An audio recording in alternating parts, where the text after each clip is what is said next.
ఆంధ్రప్రదేశ్లో కూటమి ప్రభుత్వం కొలువు తీరటంతో రాజధాని అమరావతి పనులు పుంజుకున్నాయి. అమరావతికి రోడ్డు, రైలు మార్గాలను అనుసంధానం చేసే దిశగా ప్రభుత్వం అడుగులు వేస్తోంది.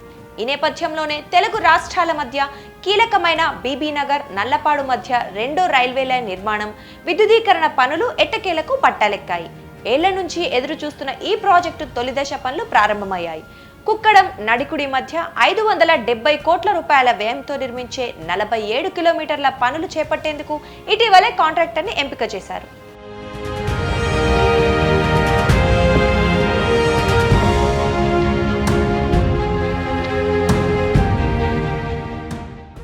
నల్లపాడు, బీబీనగర్ మధ్య 248 కిలోమీటర్ల లైను నిర్మాణానికి 2853 కోట్లు ఖర్చవుతాయని అంచనా వేయగా ఈ మొత్తాన్ని పూర్తిగా కేంద్రమే భరించనుంది. ఈ మార్గం మొత్తం 4 దశల్లో పూర్తి చేయాలని నిర్ణయించిన కన్స్ట్రక్షన్ విభాగం అధికారులు తొలి దశలో భాగంగా కుక్కడం, నడికుడి పనులకు ఇప్పటికే కాంట్రాక్టర్ను ఎంపిక చేశారు. రెండో దశలో కుక్కడం, వలిగొండ పనులకు టెండర్లు పిలిచారు. ఈ పనులు ఆగస్టులో ప్రారంభం కానున్నాయి. 3, 4 దశల పనులు తర్వాత చేపట్టనున్నారు. రెండో రైల్వే లైన్ నిర్మాణానికి మొత్తం 200 హెక్టార్ల భూమి అవసరమని అంచనా వేయగా ఇందులో ఏపీ పరిధిలో 135 హెక్టార్లు ఉండగా మిగిలింది తెలంగాణలో ఉంది. ముందుగా భూసేకరణ అవసరం లేని చోట పనులకు టెండర్లు పిలుస్తున్నారు.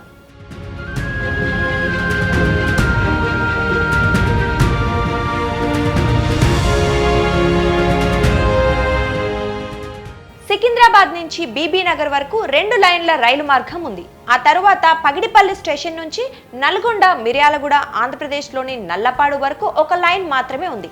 దీంతో ఈ మార్గంలో ఒక రైలు వస్తుంటే మరో బండిని స్టేషన్లో ఆపాల్సి వస్తుంది. ఈ మార్గంలో ట్రాక్ సామర్థ్యంతో పోలిస్తే 140% రైళ్లు నడుస్తున్నాయి. ప్రయాణికుల రద్దీ, అవసరాల దృష్ట్యా ఈ మార్గాన రెండో లైన్ నిర్మాణానికి సంబంధించిన సర్వే నివేదికను పరిశీలించిన రైల్వే బోర్డు ఇటీవలే ఆమోదించింది. మొత్తం 248 కిలోమీటర్ల లైనుకు 2853 కోట్లు అవసరమని ఇంజనీరింగ్ అధికారులు అంచనా వేయగా దీనికి కేంద్ర కేబినెట్ కమిటీ గతేడాది ఆమోదం తెలిపింది. రద్దీ మార్గం కావటంతో రైల్వే బోర్డు అధికారులు ఈ ప్రాజెక్టును వీలైనంత త్వరగా పూర్తి చేయాలన్న సంకల్పంతో ఉన్నారు.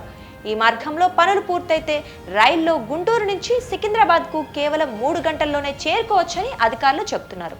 దీంతో ఏపీ, తెలంగాణ రాజధానుల మధ్య రాకపోకలు మరింత సులువు కానున్నాయి.